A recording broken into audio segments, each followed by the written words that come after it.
Secunderabad cantonment నియోజకవర్గం 150వ Monda division పరిధిలో pending works పూర్తి చేయాలని 150వ మోండా డివిజన్ కార్పొరేటర్ కొంత దీపిక నరేష్ కోరారు। ఈ సందర్భంగా కార్పొరేటర్ కొంత దీపిక మాట్లాడుతూ డివిజన్ పరిధిలోని సీసీ రోడ్లు, drainage, committee halls, pipe line తదితర పెండింగ్ పనులను పూర్తి చేయాలని జీహెచ్ఎంసీ కమిషనర్ రొనాల్డ్ రోస్ ని కలిసి వినతి పత్రాన్ని ఇవ్వడం జరిగిందని తెలిపారు।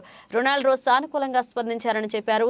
బీజేపీ రాష్ట్ర అధ్యక్షుడు మరియు కేంద్ర మంత్రి జి కిషన్ రెడ్డి నీటి కొరతతో విద్యార్థులు అష్టకష్టాలు పడుతున్న ప్రభుత్వ హైస్కూల్ మోండా మార్కెట్ లో కొత్త బోర్వెల్ వేయించినందుకు జి కిషన్ రెడ్డికి ధన్యవాదాలు తెలిపారు। మరి అదేవిధంగా ఎంపీ ల్యాట్స్ కింద కమ్యూనిటీ హాల్ కావాలని కొంత దీపిక కిషన్ రెడ్డి కోరారు। రొనాల్డ్ రోస్, జి కిషన్ రెడ్డిలు ఇద్దరు సానుకూలంగా స్పందించారని 150వ మోండా డివిజన్లో పెండింగ్ లో ఉన్న పనులన్నీ పూర్తవుతాయని తెలిపారు।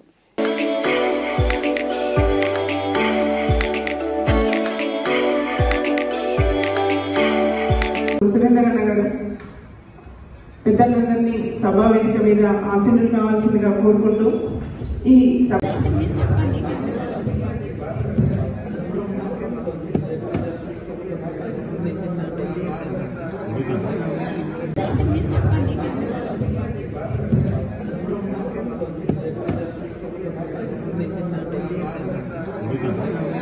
సురేందర్ గారు పెద్దలందరినీ సభా వేదిక మీద ఆసీనులు కావాల్సిందిగా కోరుకుంటూ ఈ